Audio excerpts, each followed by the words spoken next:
نحمده ونصلي على رسوله الكريم أما بعد فأعوذ بالله من الشيطان الرجيم بسم الله الرحمن الرحيم الحمد لله رب العالمين الرحمن الرحيم مالك يوم الدين إياك نعبد وإياك نستعين اهدنا الصراط المستقيم اهدنا الصراط المستقيم اهدنا الصراط المستقيم صراط الذين أنعمت عليهم صراط الذين أنعمت عليهم غير المغضوب عليهم ولا الضالين۔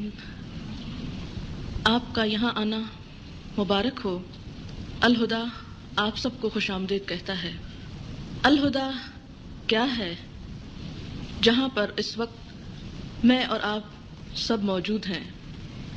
الہدا جس کا معنی ہدایت، رشد، رہنمائی، جسے آپ دی گائیڈنس کہہ سکتے ہیں، کس کی؟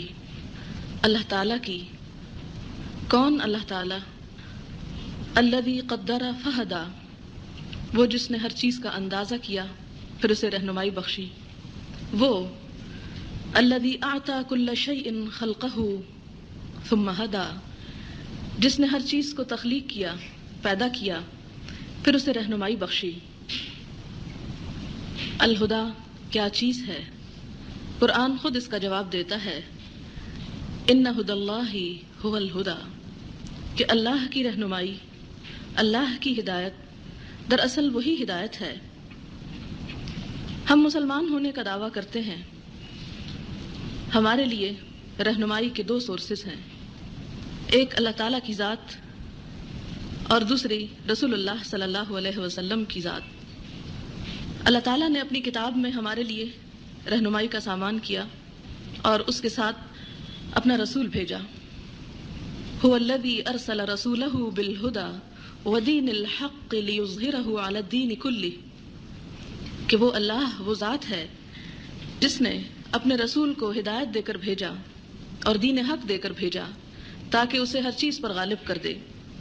اپنی کتاب کے بارے میں فرمایا، ان ھذا القرآن یہدی للتی ہی اقوم، کہ یقیناً یہ قرآن اس رستے کی رہنمائی کرتا ہے جو سب سے زیادہ درست ہے۔ ذالک الکتاب لا ریب فیہ، یہ وہ کتاب ہے جس میں کوئی شک نہیں، کس لیے آئی ہے؟ ھدی للمتقین، متقی لوگوں کی ہدایت کے لیے ہے۔ وتفصیل کل شیء وہدی ورحمۃ لقوم یؤمنون، یہ کتاب جس میں ہر چیز کی تفصیل موجود ہے، یہ ہدایت بھی ہے اور رحمت کا سبب بھی ہے، مگر ان لوگوں کے لیے جو اس پر یقین رکھتے ہوں۔ حضور اکرم صلی اللہ علیہ وسلم کے بارے میں فرمایا، انک لتہدی الی صراط مستقیم، یقیناً آپ سیدھے رستے کی طرف رہنمائی کرتے ہیں۔ یاسین والقرآن الحکیم انک لمن المرسلین علی صراط مستقیم، یاسین قسم ہے قرآن حکیم کی، یقیناً آپ رسولوں میں سے ہیں، سیدھے رستے پر ہیں۔ لہٰذا صحیح رہنمائی اگر ہمیں کہیں مل سکتی ہے تو اللہ تعالیٰ کی کتاب اور اس کے رسول صلی اللہ علیہ وسلم کی سنت ہی میں مل سکتی ہے۔ اور اسی لیے ہمیں فرمایا گیا کہ ان تطیعوہ تہتدوا، اگر تم اس کی پیروی کرو گے، اس کی اطاعت کرو گے تو ہدایت پاؤ گے۔ اور اس کے بعد ان لوگوں کی زندگیاں ہمارے لیے روشنی کا نمونہ ہے، رہنمائی کا ذریعہ ہے، جنہوں نے اللہ کے رسول صلی اللہ علیہ وسلم کی پکار پر لبیک کہا۔ ان کا ایمان ہمارے لیے قابل تقلید ہے، یعنی صحابہ کرام رضوان اللہ علیہم اجمعین۔ انہی کے بارے میں فرمایا گیا، فَإِنْ آمَنُوا بِمِثْلِ مَا آمَنْتُمْ بِهِ فَقَدِ اهْتَدَوْا، اگر وہ لوگ بھی ایمان لائیں جیسا کہ تم ایمان لائے ہو تو وہ ہدایت پا گئے۔ ہدایت کب ملتی ہے انسان کو؟ کیسے ملتی ہے؟ ہدایت کی تمنا تو سبھی کرتے ہیں اور دعویٰ بھی کرتے ہیں کہ ہم سب ہدایت پر ہیں، لیکن اس کے باوجود ہر نماز میں ہمیں حکم دیا گیا کہ دعا مانگو، اہدنا الصراط المستقیم، کہ اللہ تو ہمیں صراط مستقیم کی رہنمائی عطا کر۔ لیکن صراط مستقیم کی صرف دعا مانگ لینا کافی نہیں، اس کے لیے کوشش ضروری ہے، اس کے لیے محنت ضروری ہے، اس کے لیے علم ضروری ہے، اور اسی کے لیے فرمایا والذین جاہدوا فینا لنہدینہم سبلنا، کہ وہ لوگ جو ہمارے راستے میں جد و جہد کریں گے، کوشش کریں گے، محنت کریں گے، ہم انہیں ضرور اپنا راستہ دکھائیں گے۔ اور اس کے لیے یہ بھی شرط ہے کہ ہمارا اللہ تعالیٰ کی ذات پر پورا بھروسہ ہو۔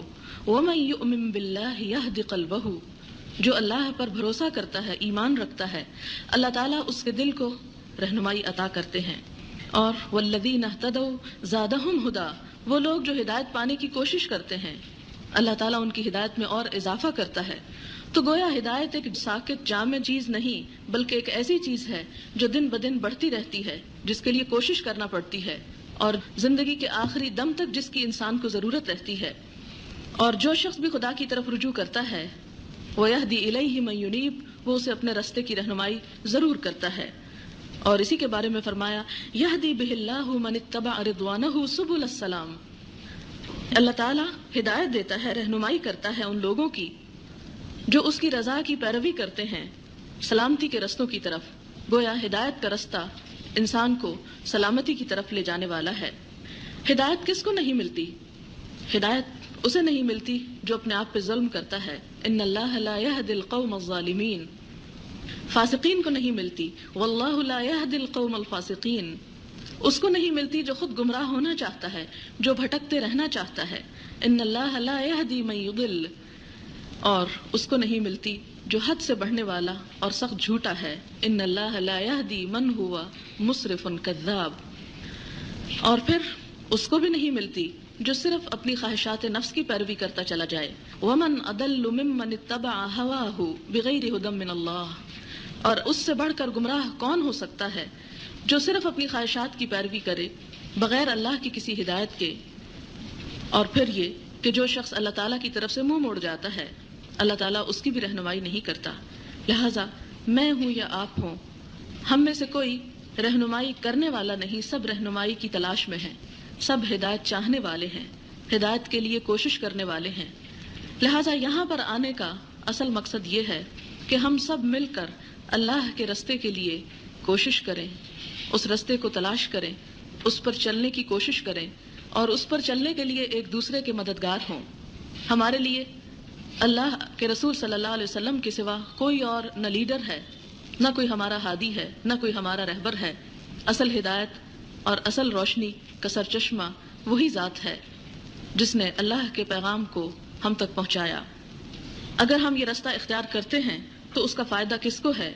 من اہتدی فانما یہتدی لنفسہ، جو بھی ہدایت پائے گا یقیناً وہ اپنے نفس کے لیے، اپنے ہی فائدے کے لیے ہدایت پائے گا۔ اگر میں سیدھے راستے پر ہوں تو اس کا فائدہ مجھے کو پہنچے گا، آپ کو نہیں، اور اگر آپ سیدھے راستے پر ہیں تو اس کا فائدہ آپ کو پہنچے گا، مجھے نہیں۔ لہٰذا یہاں پر نہ میرا آپ پر کوئی احسان ہے اور نہ آپ کا مجھ پر احسان ہے، یہ صرف اللہ تعالیٰ ہی کی ذات ہے جس نے ہم سب کو یہاں پر اکٹھا کیا اور مل جل کر کوشش کرنے کا ایک موقع عطا کیا۔ اور اگر ہم اس معاملے میں واقعی خالص ہوئے تو اللہ تعالیٰ کا یہ وعدہ ہے وَإِنِّي لَغَفَّارٌ لِمَن تَابَ وَآمَنَ وَعَمِلَ صَالِحًا ثُمَّ اهْتَدَىٰ، اور یقیناً میں ضرور بخشنے والا ہوں ان لوگوں کو جو توبہ کر لیں، جو ایمان لائیں اور جو نیک کام کریں، ثُمَّ اهْتَدَىٰ، پھر ہدایت کی راہ پر رہیں، پھر ہدایت پاتے رہیں۔ وَيَزِيدُ اللَّهُ الَّذِينَ اهْتَدَوْا هُدًى، اور اللہ تعالیٰ ان لوگوں کی ہدایت کو اور بڑھا دیتا ہے جو ہدایت کے لیے کوشش کرتے ہیں۔ اب یہ ہے کہ اس ہدایت کو پانے کے لیے ضرورت کس بات کی ہے؟ ضرورت اس چیز کی ہے کہ ہمارے پاس صحیح علم ہو، اور جیسا کہ آپ نے الہدا کا موٹو پڑھا ہوگا یہاں پر، کہ یہاں ہماری ساری کی ساری کوشش اور ساری کی ساری سرگرمیاں علمی سرگرمیاں ہیں، اور علم ہی ہمارا طریقہ کار ہے۔ آپ دیکھیں کہ عرب جیسی جاہل اور جڈ گنوار قوم، اس کو کس نے یہ طاقت بخشی تھی کہ وہ دنیا کے امام بن جائیں؟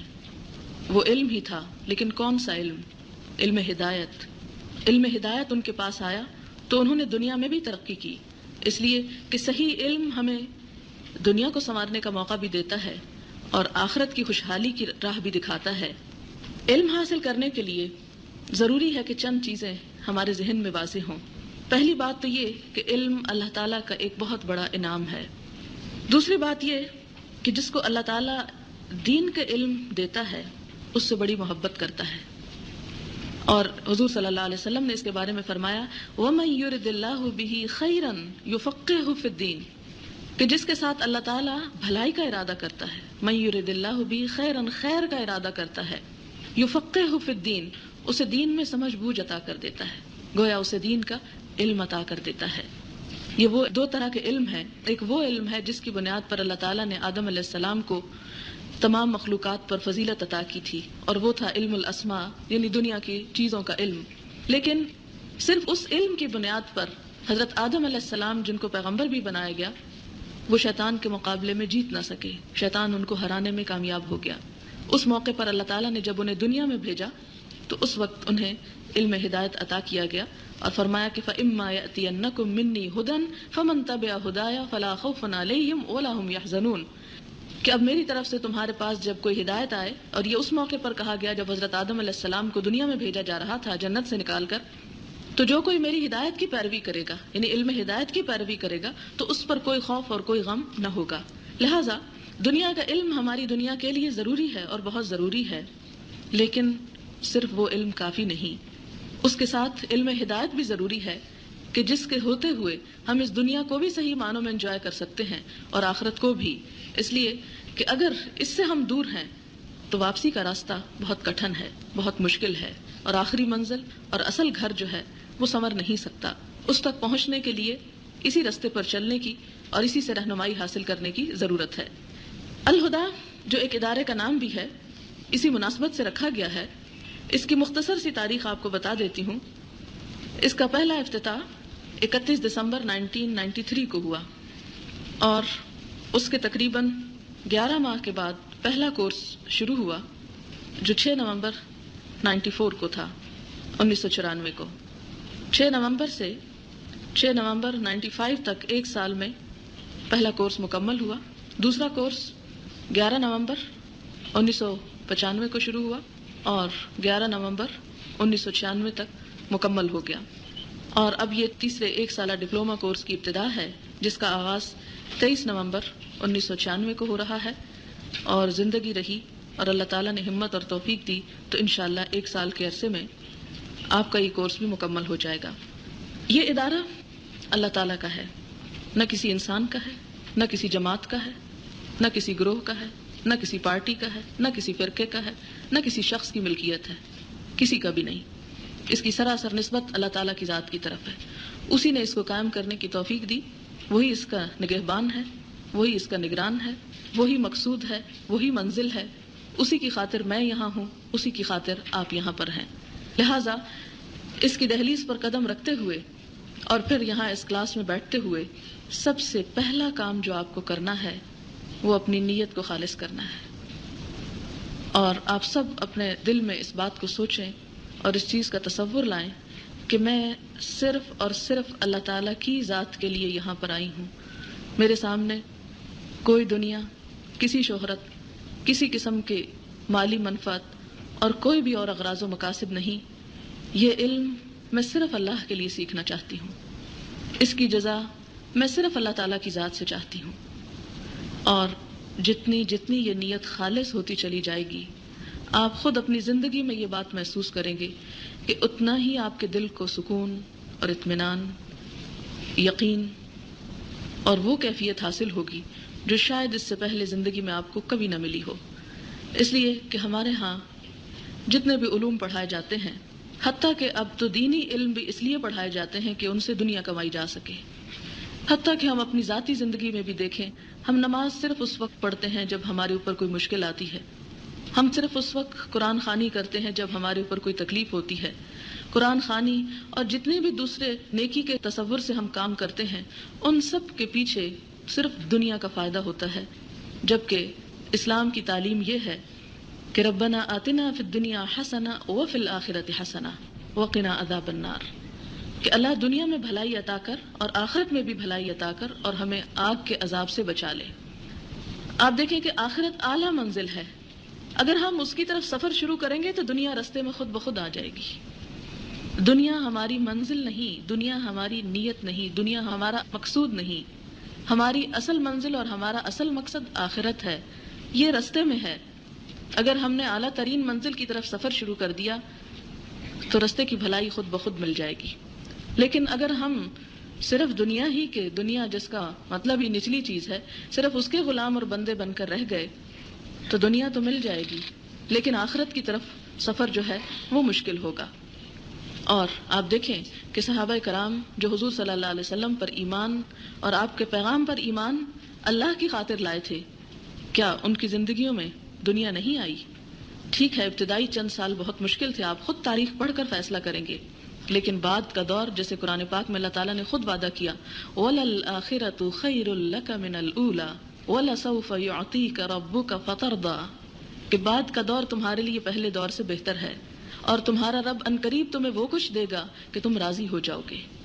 اللہ تعالیٰ نے یہ ساری دنیا ہمارے ہی لیے پیدا کی ہے، ہمیں ہی اس کو استعمال کرنا ہے، اس کے فائدے تو ہمارے ہی لیے ہیں اور وہ فائدے تو انسان کو ملتے ہی ہیں، پہنچتے ہی ہیں، اس سے باہر تو ہم کہیں جا نہیں سکتے.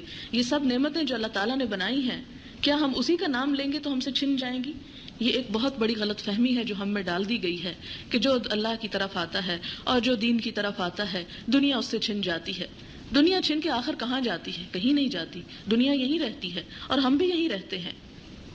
اللہ تعالیٰ صرف ہمارے دل سے اس کی حرص نکال دینا چاہتے ہیں اور ہمیں اپنے قریب کرنا چاہتے ہیں اور ساری نعمتیں یہاں کی بھی اور وہاں کی بھی ہم پر عام کر دینا چاہتے ہیں. لیکن جب ہم اس کو نہیں سمجھتے تو پھر ہمیں شیطان خوف دلاتا ہے، پریشان کرتا ہے. آپ نے اتنے سال جو کچھ بھی پڑھا، کم از کم 14 سال آپ نے پڑھا، اور اس 14 سال پڑھنے سے آپ کو کیا ملا؟ دنیا ملی ہوگی یا ابھی دنیا کی مزید تلاش میں ہوں گے. لیکن جہاں اتنے سال ہم نے دنیا کی نیت رکھ کر پڑھا، وہاں 1 سال ہم صرف اللہ کی خاطر پڑھ لیں، صرف اللہ کی خاطر، اور پھر ان دونوں علوم میں اور دونوں نیتوں میں فرق ملاحظہ کریں گے انشاءاللہ 1 سال کے بعد. یہاں پر علم کے حوالے سے میں چند باتیں تمہید کے طور پر آپ کے گوش گزار کرنا چاہتی ہوں. ہماری تاریخ بھری پڑی ہے علم کے سنہری باب سے. چند ایک مثالیں آپ کے سامنے لاؤں گی اس لیے کہ آپ بھی اسی سفر پر روانہ ہوئے ہیں. یہ حدیث تو آپ سب نے سن رکھی ہوگی کہ جو شخص علم کے لیے گھر سے نکلتا ہے، یعنی پہلی چیز تو نیت اور دوسری چیز اب کوشش. علم کے لیے جو شخص گھر سے نکلتا ہے اس کی جزا کیا ہے؟ حضور صلی اللہ علیہ وسلم نے فرمایا من سلک طریقا یلتمس فیہ علما سہل اللہ لہ طریقا الی الجنہ.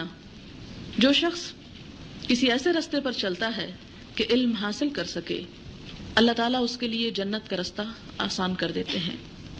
ساری مخلوق اس کے لیے دعائیں کرتی ہے، حتیٰ کہ سمندر کے اندر پائی جانے والی مچھلیاں بھی اس کے لیے دعا گو ہو جاتی ہیں. علم کے لیے نکلنا اللہ کے راستے میں ایک طرح سے نکلنا ہے. اور پھر مسلمان ہوتے ہوئے اس نے ہم پر یہ فرض بھی کیا کہ ہم نکلیں اس کام کے لیے، سیکھیں اور پھر اپنی اپنی بستی کو، اپنے اپنے لوگوں کو سکھائیں. قرآن پاک میں سورۃ التوبہ میں اللہ تعالیٰ فرماتے ہیں فَلَوْلَا نَفَرَ مِنْ كُلِّ فِرْقَةٍ مِّنْهُمْ طَائِفَةٌ لِيَتَفَقَّهُوا فِي الدِّينِ وَلِيُنذِرُوا قَوْمَهُمْ إِذَا رَجَعُوا إِلَيْهِمْ لَعَلَّهُمْ يَحْذَرُونَ. مگر ایسا کیوں نہ ہوا کہ ان کی آبادی کے ہر حصے میں سے کچھ لوگ نکل کر آتے اور دین کی سمجھ پیدا کرتے اور واپس جا کر اپنے علاقے کے باشندوں کو خبردار کرتے تاکہ وہ بھی پرہیز کرتے، وہ بھی اللہ سے ڈرتے. لہٰذا ایسا علم حاصل کرنا جو فرض کے درجے کو ہے، اگر چند لوگ اس فرض کے درجے کو ادا کرتے ہیں تو پھر باقی لوگوں سے بھی اس جرم کا کچھ ازالہ ہو سکتا ہے. لیکن اگر ساری کی ساری قوم غفلت میں ڈوبی رہے تو پھر اللہ تعالیٰ کی ناراضگی سے کوئی چیز بچا نہیں سکتی. ہم جب تاریخ کی طرف نظر ڈالتے ہیں تو ہم دیکھتے ہیں کہ علم کے لیے حضور اکرم صلی اللہ علیہ وسلم نے جو کوششیں کی، ان میں آپ کو یاد ہوگا کہ آپ نے کوئی موقع اپنے ہاتھ سے جانے نہیں دیا. حتیٰ کہ جنگ بدر میں جو لوگ قیدی ہوئے ان کے لیے بھی آپ نے یہی سجیسٹ کیا کہ اگر وہ فدیہ دے سکتے ہیں تو ٹھیک، نہیں تو وہ ہمارے بچوں میں سے 10 بچوں کو پڑھا دیں اور یہی ان کا فدیہ ہوگا اور ان کو آزاد کر دیا جائے گا. یعنی سیکھنے کے لیے آپ نے دشمنوں سے سیکھنے پر بھی پابندی نہیں لگائی بلکہ ان سے بھی سکھوایا.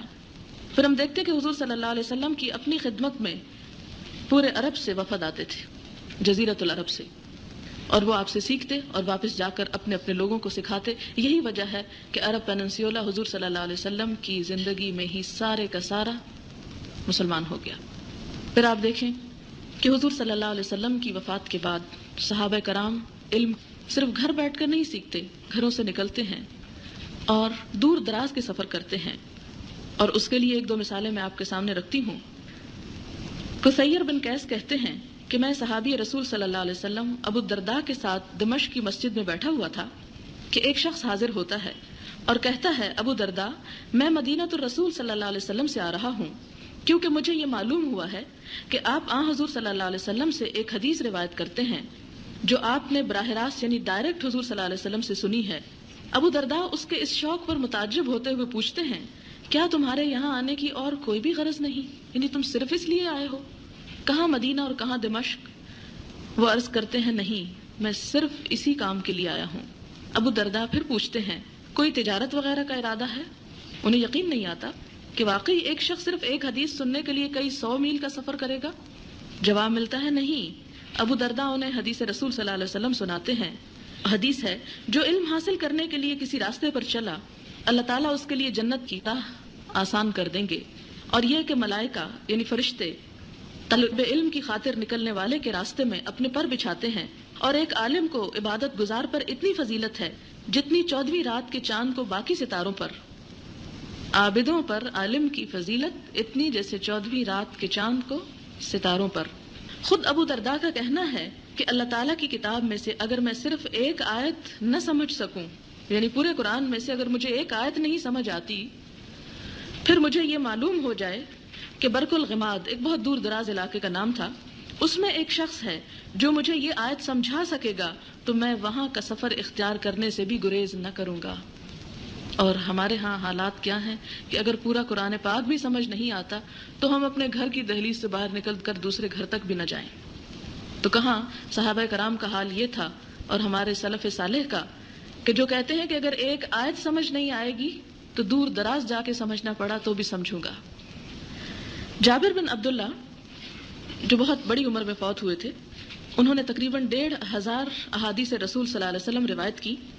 ان کا کہنا ہے کہ مجھے حضور صلی اللہ علیہ وسلم کے ساتھیوں میں سے کسی کے بارے میں معلوم ہوا کہ انہوں نے آپ سے ایک حدیث سن رکھی ہے، یعنی آپ صلی اللہ علیہ وسلم سے ڈائریکٹ سن رکھی ہے، جو میں نے آپ سے براہ راست نہیں سنی تھی. یعنی سنی تو علم تو انہیں تھا لیکن براہ راست نہیں سن رکھی تھی. لہٰذا میں نے ایک اونٹ خریدا، رخت سفر باندھا، 1 ماہ کا فاصلہ طے کر کے میں شام پہنچا تو معلوم ہوا کہ وہ صحابی رسول صلی اللہ علیہ وسلم عبداللہ بن انیس الانصاری ہیں. مجھے دیکھ کر وہ اپنے گلے لگا لیتے ہیں. میں اپنے آنے کی غرض ان کے سامنے رکھتا ہوں تو عبداللہ انصاری صحابی جابر رضی اللہ تعالیٰ عنہ کو حدیث رسول سناتے ہیں. جابر حدیث سننے کے فوراً بعد واپس مدینہ آ جاتے ہیں. 1 مہینہ سفر کر کے پہنچتے ہیں، ایک حدیث سنتے ہیں اور واپس آ جاتے ہیں. کوئی دنیا کی اور غرض نہیں. علم کا ایسا شوق کہیں اور تاریخ میں آپ کو نہیں ملے گا. انہی مثالوں میں سے ایک مثال حضرت ابو ایوب الانصاری کی ہے، جنہیں مدینہ آنے پر حضور صلی اللہ علیہ وسلم کی میزبانی کا شرف حاصل ہوا اور جو اللہ کی راہ میں جہاد کرتے ہوئے استنبول تک جا پہنچے، جہاں آج بھی ان کا مقبرہ موجود ہے. ابو ایوب انصاری 1 مہینے کی مسافت طے کر کے عقبہ بن عامر کے پاس مصر پہنچتے ہیں. ان سے صرف ایک حدیث سننے کے بعد مصر میں تھوڑا سا بھی قیام کیے بغیر واپس مدینہ کا راستہ لیتے ہیں. یہ مثالیں ایسی ہیں کہ یقین نہیں آتا، ایسا لگتا ہے کسی اور دنیا کی بات ہو رہی ہے. ایسی ہی روشن مثالوں میں فضالہ بن عبید کے ہاں آنے والے ایک شخص کی ہے جو کہتے ہیں کہ میرا حق مہمانی، آپ کو معلوم ہے نا کہ مہمان کا ایک حق ہوتا ہے، میرا حق مہمانی صرف ایک حدیث ہے کہ تم مجھے کھانا مت کھلاؤ، پانی مت پلاؤ، کچھ مت دو، بس ایک حدیث سنا دو. اور پھر اپنے میزبان کو بتاتے ہیں کہ میں تمہاری ملاقات کو نہیں آیا، صرف ایک حدیث سننے کو آیا ہوں جو مجھے معلوم تھا کہ صرف تم ہی نے حضور صلی اللہ علیہ وسلم سے براہ راست سن کر روایت کی ہے. صحابہ کرام کے بعد پھر تابعین کا دور آتا ہے. یہ اوپر کی مثالیں صحابہ کی تھیں. تابعین میں سعید ابن المسیب کا کہنا ہے، مشہور تابعی ہیں، میں صرف ایک حدیث کی خاطر کئی دن اور راتیں سفر میں گزار دیتا. میں یہ ایک کی مثالیں میں نے اس لیے جمع کی تھی کہ بہت بڑے کاموں کے لیے تو بہت سے لوگ نکلے ہیں، جیسے حدیث کی کتاب سننے کے لیے یا روایت کرنے کے لیے، اور بہت سے لوگوں نے کام کیے، لیکن صرف ایک، کیونکہ ہم یہ کہتے ہیں لو ہمیں کیا ملے گا، صرف قرآن پڑھ لیں گے، یہ صرف فلاں چیز پڑھ لیں گے، یہ بھی کوئی کرنے کا کام ہے؟ لہٰذا یہاں پر آپ دیکھیں کہ صرف ایک حدیث کہتے ہیں کہ میں اس کے لیے کئی دن اور راتیں سفر میں گزار دیتا، اس لیے کہ نہ ٹیلی فون کا انتظام تھا، نہ ڈاک کا انتظام تھا، نہ کسی اور چیز کا تھا، اس لیے خود ہی جانا پڑتا، اور سفر بھی ایسے تھے کہ نہ جہاز تھے، نہ ریل گاڑیاں تھیں، نہ کاریں تھیں، نہ ٹانگے تھے، نہ سائیکل تھے، عموماً جانوروں پر، اونٹوں پر، گھوڑوں پر سفر کیا جاتا تھا، لہٰذا کئی دن اور کئی مہینے لگ جاتے تھے۔ حضرت عبداللہ بن عمرو بن العاص جو حضور صلی اللہ علیہ وسلم کی مجلس میں آپ کی احادیث سن کر لکھ بھی لیا کرتے تھے، اس احادیث کے مجموعے کا نام انہوں نے صادقہ رکھا۔ ان سے ملاقات اور استفادے کے لیے ابن الدیلمی نے فلسطین سے طائف تک کا سفر اختیار کیا ایک کتاب پانے کے لیے۔ علقمہ اور اسود ائمہ تابعین میں سے ہیں جنہیں حضرت عمر رضی اللہ تعالیٰ عنہ کی روایت کردہ احادیث دوسرے لوگوں سے پہنچتی ہیں، لیکن وہ انہی احادیث کو براہ راست حضرت عمر سے سننے کے لیے 1 ماہ کا فاصلہ طے کر کے عراق سے مدینہ پہنچتے ہیں۔ ابھی شاید آپ کو ان میں سے تھوڑی سی بات سمجھ نہ آ رہی ہو کہ انہیں اس بات سے کیا دلچسپی تھی کہ براہ راست ہم تو یہاں بیٹھ کر یہ فیصلے کر دیتے ہیں کہ یہ حدیث کا سارا علم جو ہے یہ 200 سال بعد لکھا گیا اور اس میں معلوم نہیں کیا درست ہے اور کیا غلط ہے۔ یہ تو جب آپ تاریخ پڑھیں گے تو آپ کو معلوم ہوگا کہ اس علم کو کس طرح محفوظ کیا گیا، اور یہاں پر آپ حیران ہوگے اور شاید آپ انہیں احمق سمجھیں کہ ایک حدیث کے لیے ہم تو یہاں بیٹھے ٹیلی فون کر کے مسئلہ پوچھ لیں۔ پھر اس کے بعد ابو اسحاق السبیعی کا کہنا ہے کہ مجھے کسی بھی سرزمین میں جب کسی علم کے خزانے کی اطلاع ملی میں اسی طرف سفر کے لیے روانہ ہو گیا۔ مکحول تو یہاں تک کہتے ہیں کہ طلب علم کی خاطر میں نے ساری زمین کی خاک چھان ماری، اس وقت امریکہ دریافت نہیں ہوا تھا۔ دمشق کے رہنے والے یہ تابعی صرف ایک مسئلے کی تحقیق میں اپنے سفر کی روداد اس طرح بیان کرتے ہیں کہ میں بنی حذیل کی ایک خاتون کا مصر میں غلام تھا، جب اس نے مجھے آزاد کیا تو مصر میں نے جو علم میسر تھا وہ حاصل کیا، پھر حجاز کا سفر اختیار کیا، وہاں بھی پوری تسلی کرنے کے بعد عراق روانہ ہو گیا، اور اس وقت تک وہاں سے نہ نکلا جب تک وہاں سے سب کچھ نہ پا لیا، پھر شام گیا، مسلسل تحقیق میں مصروف رہا، اور یہ تمام کوششیں صرف نفل نماز کے بارے میں حضور صلی اللہ علیہ وسلم کے طریقہ کار کو جاننے کے لیے تھی۔ فرض بھی نہیں تھا، صرف یہ جاننا چاہتے تھے کہ آپ نفل نماز کیسے ادا کرتے تھے، اور ہمارے سامنے تو ابھی اندھیروں کے ایک وسیع میدان ہے۔ حسن بصری بھی کعب بن اجرہ سے صرف اتنی بات جاننے کے لیے بصرہ سے کوفہ کا سفر کرتے ہیں کہ جب حضور صلی اللہ علیہ وسلم کے ساتھ آپ نے حدیبیہ کے سال عمرہ کیا اور کسی تکلیف کی وجہ سے آپ نے سر مڈا دینے کا فدیہ دیا تھا تو وہ کتنا تھا، صرف یہ بات جاننے کے لیے، کیونکہ انہیں معلوم ہوتا کہ فلاں صحابی جو تھے وہ آپ کے ساتھ تھے اور قریب تھے، کیونکہ بڑا لشکر تھا، 1600 کے قریب لوگ تھے، اس لیے سب تک شاید بات نہ پہنچی، تو جو قریب ترین تھے ان سے پوچھنے کے لیے خود جا کے تحقیق کرتے ہیں کہ واقعی تم نے یہ بات سنی، اور وہ کہتے ہیں اس کا جواب ہوتا ہے 1 بکری، یعنی گویا ایک لفظ سیکھنے کے لیے انہوں نے بصرہ سے کوفہ کا سفر کیا۔ مشہور امام حدیث زہری نے اپنی زندگی کے 45 سال 45 ایئرز علم کی خاطر سفر میں گزارے، اور پھر بہت سے لوگ ایسے بھی ہیں کہ جنہیں ان سفروں میں بھوک اور پیاس اور تکلیف اور دیگر مشقت سے بھی گزرنا پڑا۔ ابو حاتم الرازی جو ہیں وہ بصرہ میں طلب علم کے لیے تشریف لے گئے، جب تمام پیسے ختم ہو گئے تو باری باری اپنے کپڑے بیچنے شروع کر دیے، یہاں تک کہ یہ سلسلہ بھی ختم ہوا اور کھانے کے لیے کچھ بھی نہ بچا، لیکن اس کے باوجود مسلسل علماء کے پاس حاضر ہوتے رہے۔ کہتے ہیں کہ ایک دن شام کو جب میں اپنے ٹھکانے پہ لوٹا تو بھوک کی شدت مٹانے کے لیے صرف پانی پیتا رہا، کچھ نہیں تھا میرے پاس کھانے کو۔ صبح پھر شدید بھوک کی حالت میں دوبارہ طلب علم کے لیے نکل کھڑا ہوا، طلب دنیا کے لیے نہیں، کیونکہ انہیں پتا تھا کہ ہماری زندگی کا ایک مقصد ہے اور اس مقصد کے لیے وہ کسی اور چیز کو بیچ میں نہیں لا سکتے تھے۔ ابن طاہر المقدسی، یہ 6 صدی کے علماء میں سے ہیں، اپنے بارے میں کہتے ہیں کہ طلب علم کی خاطر میں گرمی میں ننگے پاؤں چلتا، یعنی یہ نہیں جان بوجھ کے، جوتا نہیں ہوتا تھا، اور کبھی ایک مرتبہ بھی سواری میسر نہیں آئی، میری کتابیں میری پشت پر لدی ہوتی، 2 مرتبہ شدت گرمی سے میں نے خون کا پیشاب کیا، ایک دفعہ بغداد اور دوسری مرتبہ مکہ میں، کیونکہ اس گرمی کا آپ اندازہ نہیں کر سکتے۔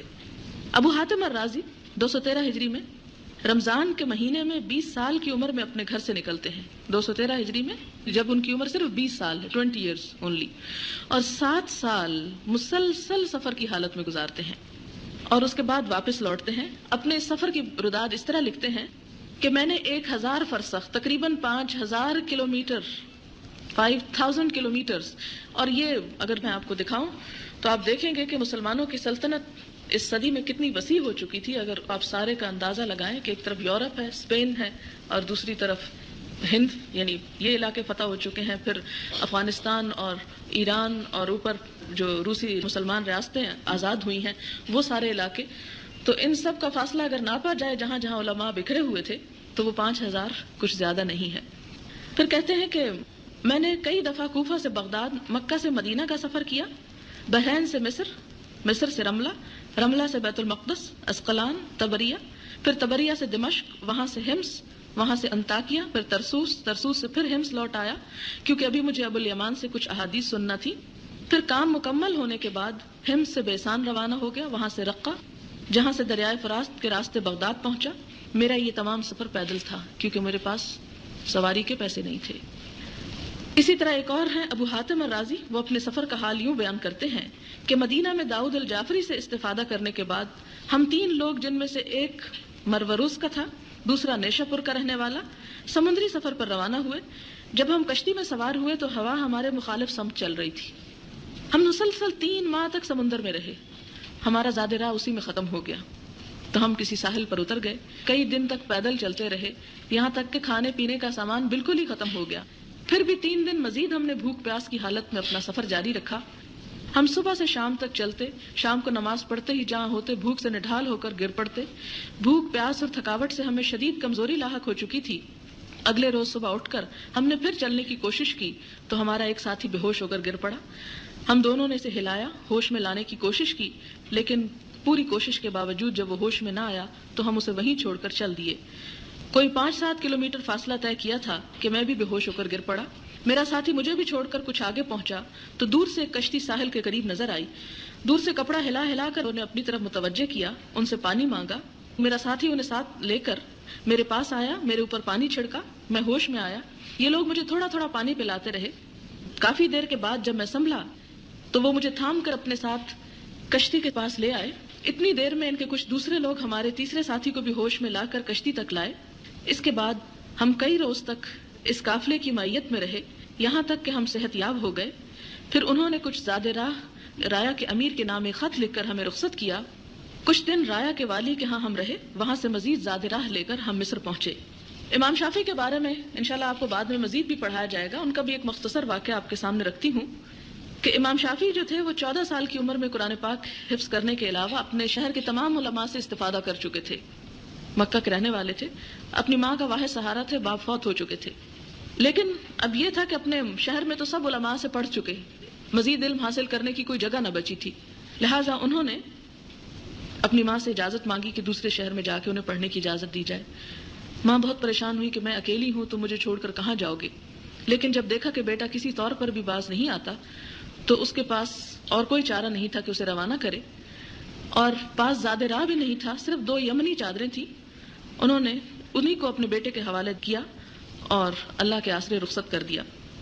امام شافعی مدینہ روانہ ہوتے ہیں، وہاں سب سے بڑے اس وقت کے امام مالک کے پاس مسجد نبوی میں حاضر ہو کر درس حدیث سنتے ہیں، موطا پڑھ لیتے ہیں۔ اپنا سارا راستہ جو مکہ سے مدینہ کے درمیان کا تھا قرآن پاک کی تلاوت میں گزارتے ہیں، اور خود لکھتے ہیں کہ میں نے اس سفر میں 16 قرآن پاک ختم کیے، کیونکہ سارا راستہ سفر کبھی پیدل ہوتا، کبھی کسی سواری کے اوپر، تو ظاہر ہے کہ کئی دن لگتے ہوں گے اس میں۔ مدینہ پہنچ کر موطا کا درس لیا اور حفظ کر ڈالی۔ پھر کوفہ کی جانب رخ کیا، اور کوفہ کے 2 بڑے عالم امام ابو یوسف اور محمد جو امام ابو حنیفہ کے شاگرد ہیں، 24 دن مسلسل اونٹ کی سواری کے بعد ان کے حضور حاضر ہوا۔ آپ اندازہ کریں کہ خود امام شافعی ہیں، پہلے امام مالک سے علم حاصل کرتے ہیں، پھر امام ابو حنیفہ کے شاگردوں کے پاس جاتے ہیں۔ ان لوگوں میں کوئی تعصب نہ تھا، کوئی فرقہ واریت نہ تھی، کوئی ایک دوسرے کے خلاف بغض اور حسد نہ تھا، وہ سب ایک دوسرے سے اپنی علمی پیاس بجھاتے تھے۔ یہ سب کچھ جو فرقہ واریت کے نام پر آج ہو رہا ہے، یہ اسلام کی نہ تو تعلیمات ہیں اور نہ ہی ابتدائی دور میں اس کی کوئی مثال آپ کو ملے گی۔ پھر اس کے بعد کہتے ہیں کہ میں جب علم حاصل کر چکا وہاں پر تو ہارون الرشید سے ملاقات ہوئی۔ اس نے قاضی کے عہدے کی پیشکش کی، لیکن ٹھکرا کر بغداد کی جامع مسجد میں آ گیا۔ 3 سال تک بغداد میں قیام کیا، پھر دوبارہ اپنے استاد امام مالک کے پاس حاضر ہوا۔ 3 دن مختصر قیام کے بعد واپس ماں کے قدموں میں جا پہنچا۔ واپسی پر امام مالک نے جو ہدیے اور اونٹ وغیرہ ساتھ دیے تھے، ماں ان چیزوں کو دیکھ کے پریشان ہو گئی کہ میں نے بیٹا کس لیے بھیجا تھا اور یہ کس حال میں واپس آ رہا ہے، اور شہر سے باہر نکل کر جہاں اس کے استقبال کے لیے کھڑی تھی تو کہنے لگی میں نے تو تمہیں علم کی خاطر بھیجا تھا، دنیا کمانے کے لیے نہیں۔ کہنے لگے ماں پھر ان چیزوں کا میں کیا کروں؟ ماں کہنے لگی کہ صدقہ کر دو تاکہ میری نیت میں خلل نہ آئے.